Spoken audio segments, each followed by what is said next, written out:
जैसा बनना चाहते हैं वैसा नहीं बन पा रहे हैं, तो जानिए उसका असली कारण। गौतम बुद्ध की कहानी से। नमस्कार दोस्तों, आप सभी का हमारे चैनल ह्यूमैनिटी डिसिप्लिन पर स्वागत है। दोस्तों, क्या आप जैसा बनना चाहते हैं वैसा नहीं बन पा रहे हैं, या जो आप चाहते हैं अगर वह नहीं हो रहा है, तो आज की यह कहानी आपके लिए ही है। दोस्तों, इस कहानी को ध्यान से अंत तक जरूर सुनना।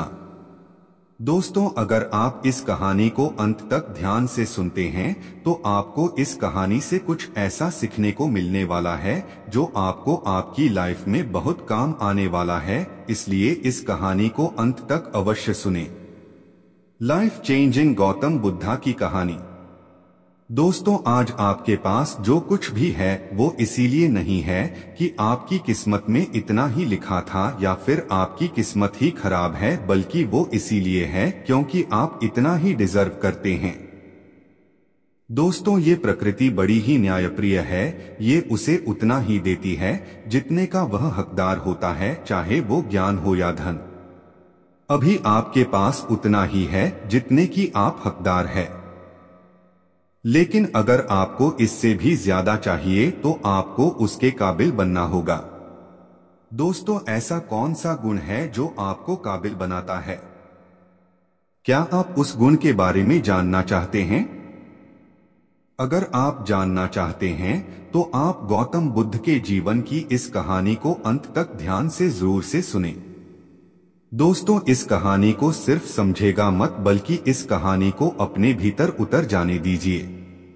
तो बिना समय को गवाएं चलिए कहानी की शुरुआत करते हैं। गौतम बुद्ध के जीवन की शिक्षाप्रद कहानी जो आपका जीवन बदल देंगी। दोस्तों, एक बार गौतम बुद्ध को एक सभा में भाषण करना था और जब सभा का समय हुआ तब बुद्ध वहां आए और बिना कुछ बोले ही वहां से चले गए। तकरीबन 100 से भी ज्यादा लोग बुद्ध का उस सभा में इंतजार कर रहे थे और बुद्ध के इस तरह के व्यवहार को देखकर सभी लोग बहुत चौंके, लेकिन किसी ने भी बुद्ध से कोई भी प्रश्न नहीं किया।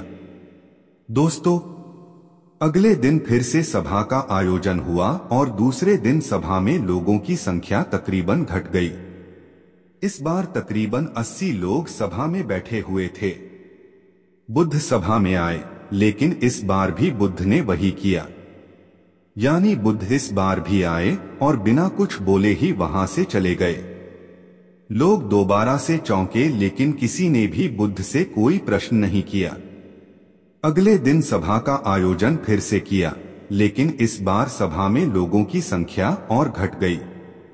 इस बार सभा में केवल 50 लोग ही आए हुए थे। बुद्ध सभा में फिर से आए और उन्होंने इधर उधर देखा और बिना कुछ बोले ही सभा से चले गए। उसके बाद कुछ लोग क्रोधित भी हुए क्योंकि लोगों ने अपना काम छोड़ छोड़कर आए हुए थे, लेकिन किसी ने भी बुद्ध से कोई प्रश्न नहीं किया। अगले दिन फिर से सभा का आयोजन हुआ। दोस्तों, आप लोग जो इस कहानी को सुन रहे हैं, आप में से भी कुछ लोग मन ही मन ये कह रहे होंगे कि अरे कितनी बार सभा का आयोजन होगा, और आप लोगों को भी इस कहानी को सुनते वक्त इरिटेशन होना शुरू हुआ होगा, और जिन जिन लोगों को भी अभी इरिटेशन होनी शुरू हो गई है उन लोगों को तो यह कहानी बड़े ध्यान से पढ़कर समझना चाहिए, क्योंकि यह कहानी आपके लिए ही है। अगले दिन फिर से सभा का आयोजन हुआ, लेकिन इस बार सभा की संख्या और ज्यादा घट गई थी, यानी इस बार सभा में सिर्फ 30 लोग ही थे। फिर उसके बाद बुद्ध सभा में आए, मुस्कुराए और फिर से बुद्ध ने वही किया, यानी बिना कुछ बोले ही वहां से चले गए। इस बार भी लोग बहुत क्रोधित हुए और इस बार लोगों ने पीछे से कुछ कहा भी और बड़बड़ाया भी, लेकिन बुद्ध ने उनके किसी भी प्रश्न का उत्तर नहीं दिया।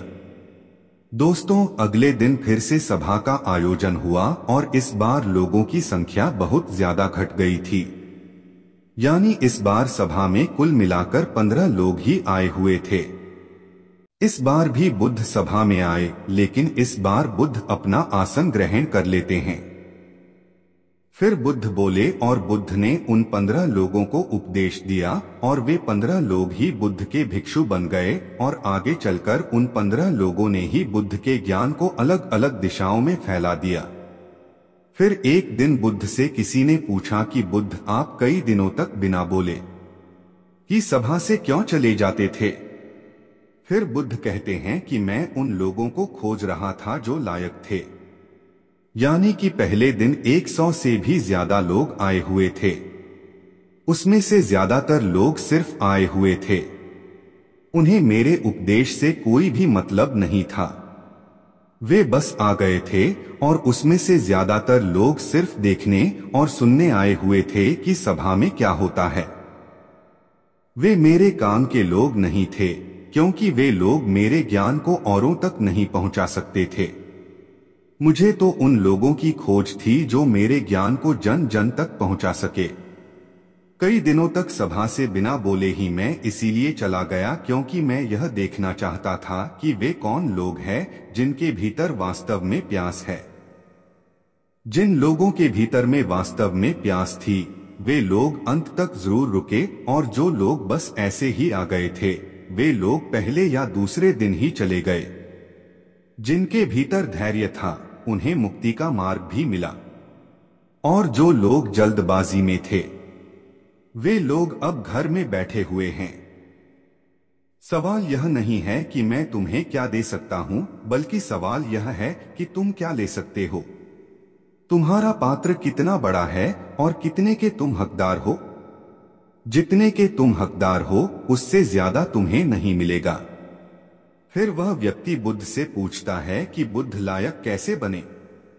फिर बुद्ध कहते हैं कि धैर्य के द्वारा जिस व्यक्ति के अंदर धैर्य है वह अपने जीवन में कुछ भी पा सकता है।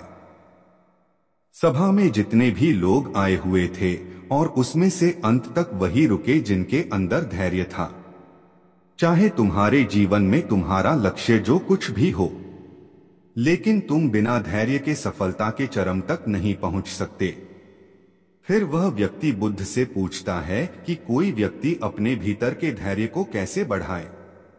बुद्ध कहते हैं कि निरंतर अभ्यास के द्वारा हम अपने भीतर के धैर्य को बढ़ा सकते हैं। जैसे कोई व्यक्ति जब ध्यान करना शुरू कर देता है तो उसका मन उसके सामने कई सारे अड़चने लाता है, लेकिन उसका धैर्य उसे एक दिन उसके लक्ष्य तक जरूर पहुंचा देता है। फिर वह व्यक्ति बुद्ध से कहता है कि मैं मच गया। बुद्ध, मैं समझ गया।